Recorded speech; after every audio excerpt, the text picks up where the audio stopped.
Good, good afternoon, everyone. Today, our group will be analyzing Starbucks' strategic position using three major frameworks: SWOT, PESTEL, and Poster Five Forces, along with Women's Strategic Cloak, Anox Metrics, and Value Chain Analysis. We will explore Starbucks' external strengths and external challenges, and how their strategic align with long-term growth and global success. Let's begin with a quick background. Starbucks was founded in 1971, settled and has grown into one of the world's most recognizable coffee house chain with around 36,000 outlets worldwide. It leads in markets such as the US and China, and its core strategic focuses on customer satisfaction and ethical sourcing and products innovations. If we talk about the pestle analysis, first we'll look at the external environment through a pestle analysis. In political, Starbucks faces changing trades, regulation, and labor laws globally. In economic, downturns impact dictionary spending, but rising middle class population in emerging markets offer opportunities. In social, increasing demands of plant based and healthy beverages is shaping product innovations. If we talk about technological, Starbucks is leading in digital innovation with mobile ordering, loyalty programs, and AI personalization. If we talk about the environment, stability pressures require Starbucks to maintain its ethical sourcing and reduce carbon footprints. And in legal, compliance with labor regulation and ESG requirements is becoming stricter. Overall, Starbucks must adapt to fast changing economic and regulatory conditions while leveraging its digital strength. If we talk about the SWOT analysis, strength, strong global brand with over 36,000 stores, tech integration via mobile app and AI, and ethical sourcing through cafe practices. And if you talk about the weakness, premium pricing limits, affordable in price sensitive markets, heavy dependence on the US and China for revenue, and past labor relation criticism. If we talk about the opportunities, expansion into emerging markets like India and Southeast Asia, growth of plant-based beverages, and leveraging partnerships like Nestle for ready-to-drink products. And the threats of the Starbucks is volatile coffee beans, price growing competitions from boutiques, cafes, and chains like Costa and Dunkin', and Striker ESG compliances. This analysis shows Starbucks' strong brand and innovation gives it an edge, but diversification and cost management remains key challenges.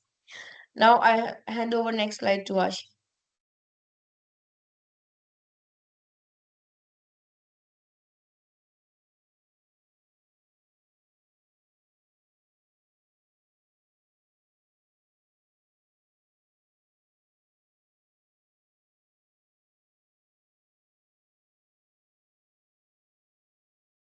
Okay, so let's review the Porter's five forces to understand Starbucks' competitive environment. So the first one is competitive rivalry.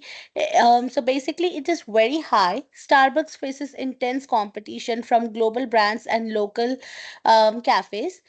The second one is threat of new entrants. So it's medium. High initial cost protects Starbucks, but small cafes can enter locally. The next one is threat of substitute. So it is high. Like alternatives like tea, energy drinks, and brewing machines are widely available. Moving ahead, it's supplier power, which is medium. Starbucks mitigates this with ethical sourcing and diverse suppliers, but climate change impacts supply stability. The next one is buyer power. It is highly competitive. Like customers have many options and are prices sensitive, so Starbucks must justify premium pricing with unique experiences. Overall, Starbucks competes in a highly dynamic and price sensitive industry. So let's move further on the next slide, which is Bowman strategic clock. So moving on Bowman strategic clock, Starbucks position itself in the differentiation, which is strategy zone. Why? Because Starbucks offers a premium experience, ethical sourcing, and digital innovation to justify higher prices. Examples like including reserve roasteries for unique experiences and seasonal beverages that cater to local cultures. In emerging markets, like Starbucks could adopt a hybrid approach by introducing membership models and value products to attract cost conscious customer post COVID. Now, next slide will gonna explain by Vishalini. Okay, next slide is answer matrix growth strategy. Here we see Starbucks growth strategy through the answer matrix. The first one is market penetration, enhancing digital ordering and loyalty rewards in core market, and the second one is market development, expansion in India, Southeast Asia, and the Middle East through local partnership. And third one is product development, launching plant-based food, oat milk, uh, cold and subscription plans. The last one is diversification, entering energy drink markets, creating co-branded lifestyle products like Spotify playlist and the Stanley Cups. These are the matrix. So Starbucks is leveraging both market and product diversification for growth. Next, I hand over to the Sanita. Thank you, Vishalini. Finally, we're going to be talking about the value chain analysis.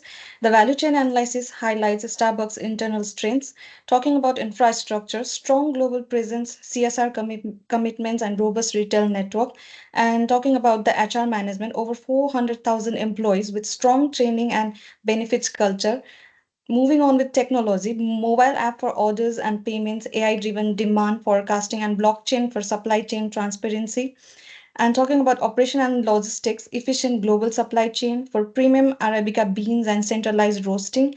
And lastly, marketing and sales, emotional brand storytelling, loyalty programs, and seasonal campaigns. This integrated value chain supports Starbucks' premium positioning and sustainability goals. And on the next slide, to conclude, Starbucks maintains a long term competitive advantage through brand equity, digital innovation, ethical sourcing, and a global footprint. However, challenges like pricing sensitivity, supply volatility, and competition require Starbucks to stay agile with hybrid strategies and emerging market expansion. That's it. So, thank you for listening our presentation. These are references. Thank you.